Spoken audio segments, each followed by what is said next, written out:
Hello नमस्कार, मैं हमारे चैनल में आपका स्वागत है। आपको बहुत ही महत्वपूर्ण जानकारी देने वाले हैं। अस्थायी कर्मचारी, आउटसोर्स कर्मचारी, संविदा कर्मी, अंशकालीन दैनिक वेतनभोगी, ऊषा आशा कार्यकर्ता, आंगनबाड़ी कार्यकर्ता और पंचायत कर्मी और आउटसोर्स कर्मी जो भी जिस वर्ग में भी आते, सभी ने अल्टीमेटम दिया है सरकार को कि इनका भविष्य सुरक्षित किया जाए, इनका नियमितीकरण किया जाए, उनका पद स्थायी किया जाए, उनका वेतन वृद्धि किया जाए। इसको लेकर 12 लाख कर्मचारी आंदोलन करने वाले हैं भोपाल की धरा पर। इनने सरकार को अल्टीमेटम दिया है कि जल्द जल्द इनका नियमितीकरण किया जाए। तो मैं पूरी विस्तार से जानकारी देने वाला हूँ। सभी संगठनों का क्या कहना है, इनकी मांग को लेकर, कब तक इनका भविष्य सुरक्षित किया जाएगा, सरकार से क्या बात हुई इनकी नियमितीकरण की मांग को लेकर, सरकार का क्या कहना है, पूरी विस्तार से जानकारी दूंगा। लाइव वार्ता सुनाने वाला हूँ। वीडियो में बने रहे, वीडियो पूरा देखें। वीडियो अच्छा लगे तो लाइक और चैनल को सब्सक्राइब जरूर कर लें अपडेट पाने के लिए। 12 फरवरी वो तारीख होने वाली है जब मध्य प्रदेश के विभिन्न जिलों में, विभिन्न तहसीलों में और तहसील प्रांगणों के, तहसील स्तर के ग्राम पंचायतों में एक देशव्यापी सबसे बड़ा अब तक का कहा जाए एक विरोध प्रदर्शन, एक हड़ताल जिसकी चर्चा महकमे में तो है ही है, जिसके कारण, इस प्रदर्शन के कारण अब सरकारी व्यवस्था की भी नींव हिलना तय माना जा रहा है। आखिरकार ये प्रदर्शन क्या है और कौन कर रहा है? जो कर्मचारी हैं उनकी मांगे क्या है? कब तक वो प्रदर्शन करते आ रहे हैं? और 12 फरवरी को ऐसा क्या करने की तैयारी है जिसके बाद सरकारी व्यवस्था की फर्श से अर्श तक सब के सब महकमे में हलचल हो जाएगी? आउटसोर्स कर्मचारी, जी हाँ, और जिसके बैनर तले ये पूरा प्रदर्शन हो रहा है वो है ऑल डिपार्टमेंट आउटसोर्स अस्थायी कर्मचारी संयुक्त मोर्चा।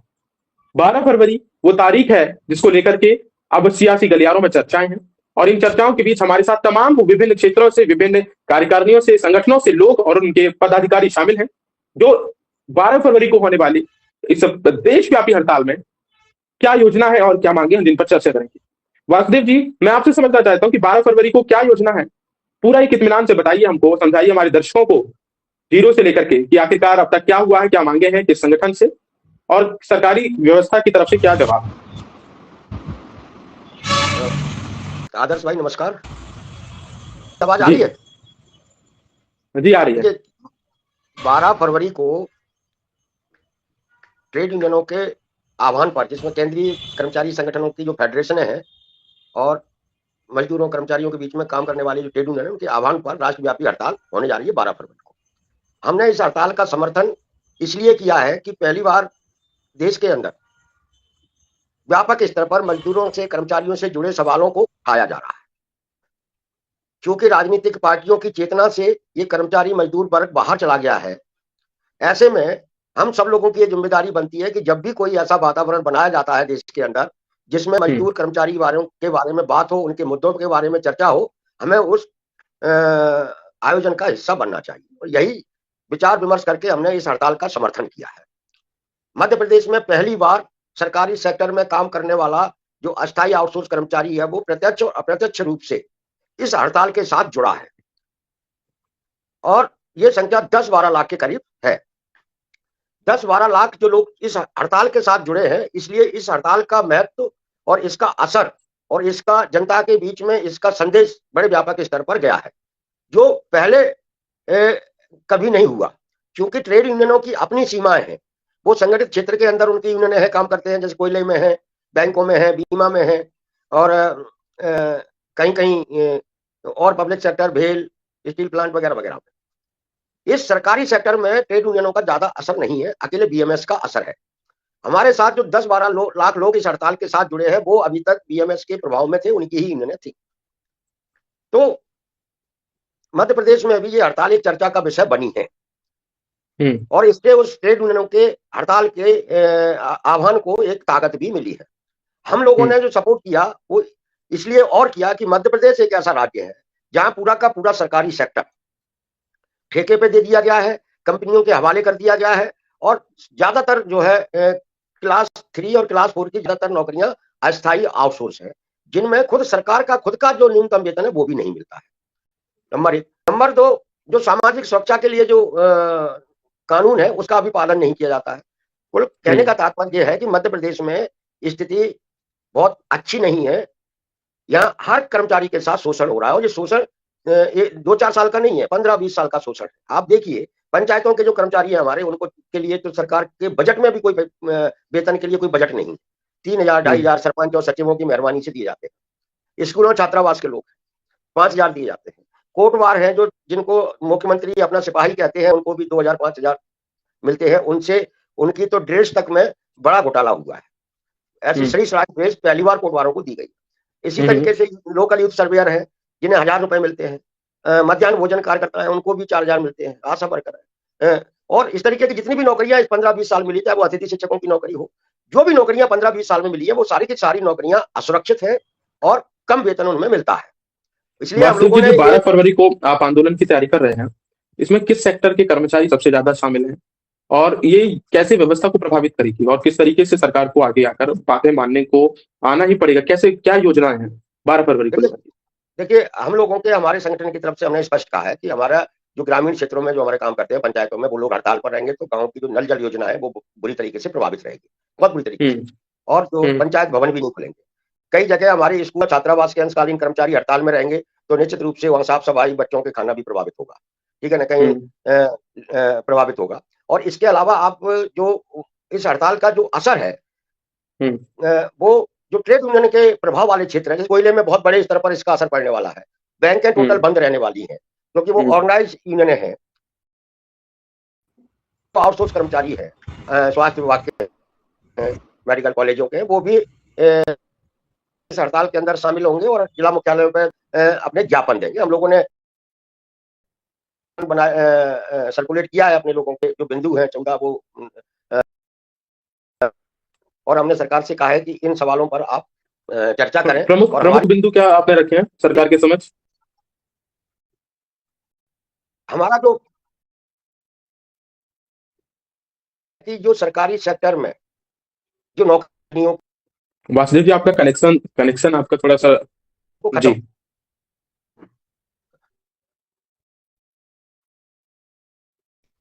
जो काम कर रहे हैं उन्हें आप नियमित नहीं कर सकते, तो इसमें न्यूनतम चाहिए इस पर हुई महंगाई में केंद्र सरकार का।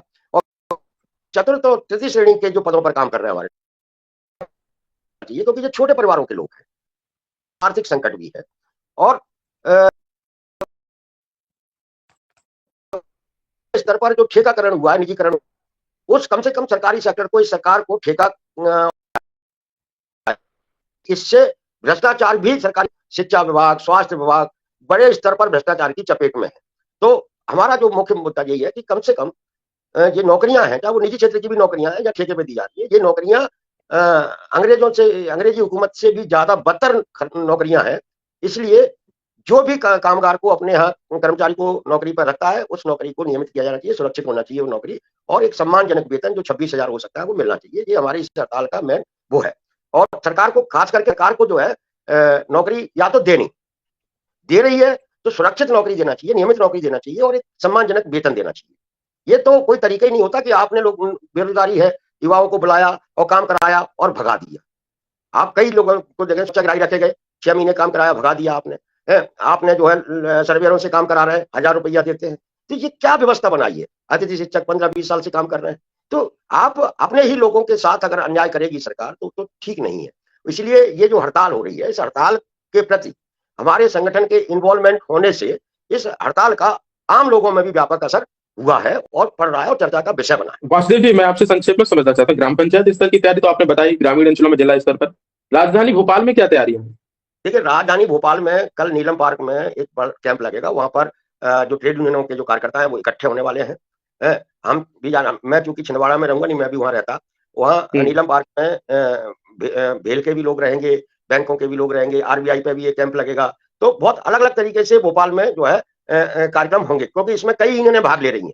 तो कई यूनियनें अपने कार्यस्थल पर टेंट लगाकर अपना धरना देंगी, जैसे LIC वाले भी हैं वो भी धरना देंगे, कुछ स्टेट गवर्नमेंट के कुछ संगठन है वो भी अपने स्तर पर धरना देंगे, और ट्रेड यूनियन की तरफ से नीलम पार्क में साइट लगाया जा रहा है, तो वो सब नीलम पार्क में इकट्ठे होंगे और इस तरीके से ये बड़े व्यापक स्तर की विरोध कार्रवाई होने वाली है। जी, हमारे अनुसाथी को स्क्रीन पर लिया जाए ताकि हम समझ सके कि आउटसोर्स कर्मचारियों का ये जो प्रदर्शन है, तमाम जो जिसमें कई लोग शामिल हो रहे हैं, तकरीबन 10 से 12 लाख कर्मचारियों के शामिल होने की संभावना है। और आप में से किसी का स्पीकर ऑन है? आप ही का है। शायद आपने जी जी आपसे मैं समझना चाहता हूँ कि न्यूनतम वेतन की आप मांगों को लेकर के हैं, किस विभाग में सबसे कम न्यूनतम वेतन है और कम से कम आधिकारिक तौर पर कितने न्यूनतम वेतन की मांग की जाए, और वेतन को लेकर के क्या आपका वेतन समय पर आता है?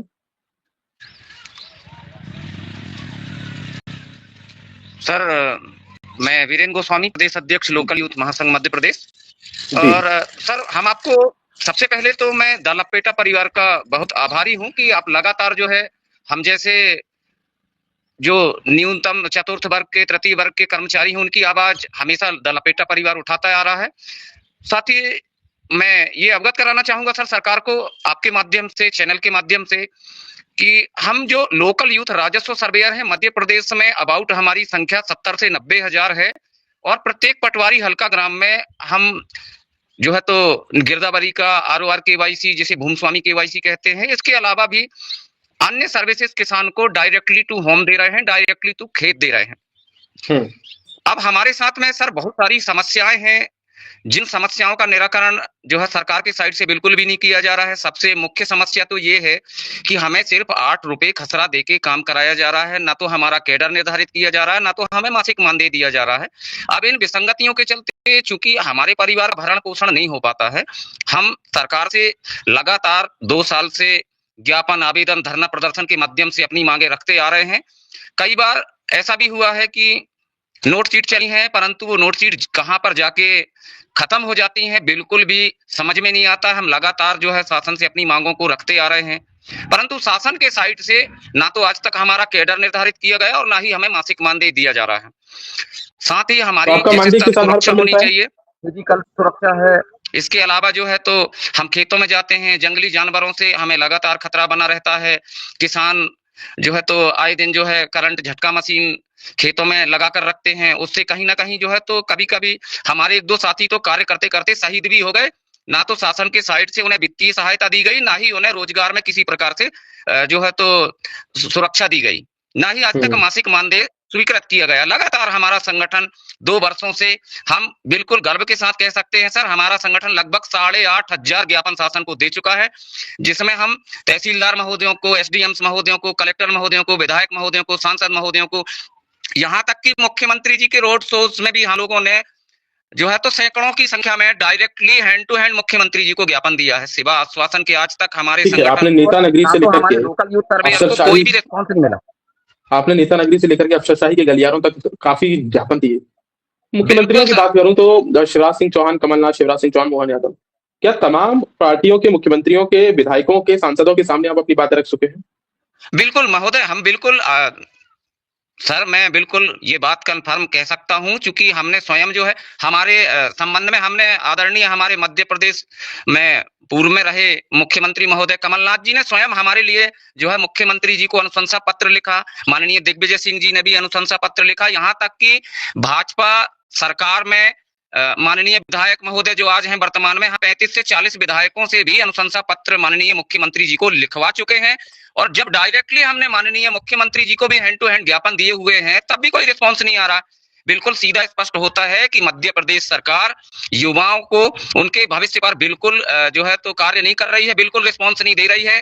हाँ, ये जरूर देखने में आया है कि फ्री की रेवड़ी बांटने में मध्य प्रदेश सरकार अव्वल स्थान पर रही है।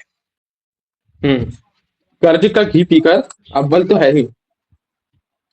जी, न्यूनतम वेतन समय पर आपको मिलता है? जो भी आपका एक वेतन तय किया गया है मासिक, साप्ताहिक या वार्षिक आधार पर, तो क्या वह समय पर? हमारा, मैं आपको अवगत करा दूं सर कि हमारा मासिक मानदेय ही 8 रुपए खसरे के हिसाब से हम लोगों को जो भुगतान की नीति सरकार ने बनाई थी, उसी के तहत जो है, पहली चीज तो सर बिना नियम की भर्ती की MP भू अभिलेख पोर्टल से जैसे कोई भी मजदूर जो है अपॉइंट कर लिया जाता है, ना तो उसकी कोई सुरक्षा है, ना उसके लिए कोई नियम है। हमने नियम तय करने के लिए भी शासन को बहुत सारे ज्ञापन दिए हुए हैं, बहुत निवेदन किए हुए हैं, मगर आज तक ना तो नियम तय हुआ। अभी बीच में आप देख रहे थे ये कैडर निर्धारण को भी लेकर जो मुद्दा आया था, और ये पूरे MP में कर्मचारियों ने अपने कैडर निर्धारण को लेकर बहुत सारे ज्ञापन दिए, बहुत धरना प्रदर्शन भी किए, आंदोलन किए। उसी क्रम में हम लोगों ने भी इसमें बहुत सारे ज्ञापन दिए, जगह जगह पर आंदोलन किए, मगर आज तक ना तो कैडर निर्धारण हुआ, ना ही हमारे लिए कोई नीति तय की गई। और मासिक मानदेय की तो बात ही मत करें सर। एक समोसे की कीमत में काम किया और कराया जा रहा है। अब चूंकि बेरोजगार युवाओं के पास तो मजबूरी है, मरता गाना करता वो तो वीरेंद्र जी, करेगा। समोसा भी अब 8 रुपए का, 10 रुपए का नहीं, 15-20 रुपए का हो गया है। बिल्कुल सर, बिल्कुल सर। तो ये तमाम आपने बातें रखी। मैं अपने अन्य साथी से समझना चाह रहा कि लगातार आप लोग काम पर हैं, अपनी मांगे रख रहे हैं। आपसे मैं समझना चाह रहा कि आप लोग लगातार अपने काम को लेकर के कोई ऐसे गिली शिकवे के साथ काम नहीं करते कि भाई अपना निष्ठा के साथ काम करते हैं, फिर वेतन नियमितीकरण और तमाम मांगों पर सरकार वो निष्ठा क्यों नहीं दिखा रही है? देखिए, सरकार को एक आंकड़ा पड़ता है कि हमने कितने मतलब एक वर्ष में कितने लोग रोजगार दिया है। तो आंकड़ों के बतौर पर तो हमने ये शो कर दिया कि हमने इतने सारे लोगों को दे दी, लेकिन ये नहीं बताया कि इस नौकरी में हमने उनको क्या दिया है, कि मासिक मानदेय दिया है, कि सुरक्षा दिया, कि बीमा दिया, कि क्या उन्हें जैसे हम लोग लोकली सर्वेयर के रूप में उन्हें नौकरी तो दे दी और वहां पे शो कर दिया कि हमने एक वर्ष में नौकरी, लेकिन इसमें उन जो जिनको नियुक्त किया है उनको किस आधार पे रखा है ये भी तो नहीं बताया है। अब देते हैं नियुक्ति से पहले प्रति ये खसरे के दर्शकों को ये हिसाब से, बताना तो 2 जरूरी साल है उसकी पेमेंट। कि लोकल यूथ सर्वेयर कौन है और ये कैसे काम करता है। मैं आपसे समझना चाहता पहले हमारे दर्शकों को बताइए लोकल यूथ सर्वेयर गांव में, ग्रामीण अंचलों में कैसे काम कर रहे हैं और इनका प्रणाली में, व्यवस्था में देखिए, क्या किरदार है, क्या रोल है? हम लोग जो है राजस्व जी विभाग के माध्यम से नियुक्ति हुई है, भू अभिलेख पोर्टल के माध्यम से। तो हमें जो एक हमारे जी। क्षेत्र का एक नक्शा प्रदान किया गया है कि यहाँ पे जाकर खेतों की हम लोगों को गिरदावली करनी है। तो उस प्रत्येक खसरे में जा लोगों को 0 पॉइंट पर और गिरदावली करनी पड़ती है, चाहे वो रबी की फसल हो चाहे खरीफ की फसल हो। हम लोगों को रबी की फसल में तो दिक्कत नहीं जाती, लेकिन खरीफ की फसल में इतनी प्रॉब्लम जाती है कि हम लोगों को बीच खेतों में बीच पानी में घुसना पड़ता है। इतने सारे जहरीले जीव जंतु मिलते हैं। हमारे यहाँ मक्का का उत्पादन भी किया जाता है, जहाँ मक्के हाइट के ऊपर से ऊंचाई के रहते हैं झाड़, उसमें जीव जंतु घुसे रहते हैं, जैसे तेंदुआ मिल जाते हैं, जंगली सुअर मिल जाते हैं। तो जो हमें क्या है हानि कहीं ना कहीं पहुंचा सकते हैं। अब एक बात बताइए, ना तो हमें कोई सुरक्षा उपकरण दिया गया, ना हमारा बीमा है, और ना हमें कोई किट प्रदान की गई है कि सुरक्षा की कोई किट ही दे दी गई। अब 8 रुपए में यदि हमें खेत में हो जाता है तो उसके बदले में हम परिवार को क्या मिलेगा, मैं ये पूछना चाहता हूँ माननीय मुख्यमंत्री जी से, प्रधानमंत्री जी से, कि ये आंकड़ों में हम लोगों को गिनती में रख लिया कि इनको नौकरी दे दी, लेकिन एक बात बताएं, नौकरी देने के अलावा आपने दिया क्या है हमें?